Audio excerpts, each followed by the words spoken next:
আমরা আসলে আমাদের এন্ড ইউজারের কাছে কিস্তির মাধ্যমে গাড়ি বিক্রি করি না। আমরা যারা আমি বিলিভ করি আমাদের বাংলাদেশে যারা রিকন্ডিশন গাড়ি বিক্রি করছে তারা আসলে কেউই এন্ড ইউজারের কাছে বা সরাসরি ক্রেতার কাছে কিস্তির মাধ্যমে বা ডাউন পেমেন্ট রেখে বাকি টাকা কিস্তির মাধ্যমে বিক্রি করা হয় না। তো এই ক্ষেত্রে আসলে আমাদের জন্য যেহেতু এই ব্যবসাটা সেভাবে ফিজিবল না কিস্তির মাধ্যমে বিক্রি করাটা, তাই আমরা আমাদের কাস্টমারদেরকে কিস্তির মাধ্যমে গাড়ি বিক্রি করতে পারি।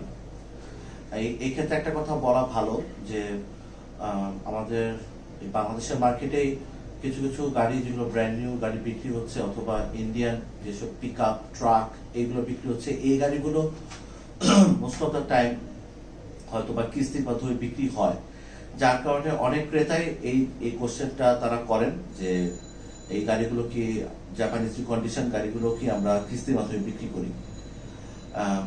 এই কথাটার অ্যান্সারটা কমপ্লিটলি হচ্ছে কি আমরা আসলে আপনাদেরকে কিস্তির মাধ্যমে গাড়ি বিক্রি করতে পারি না।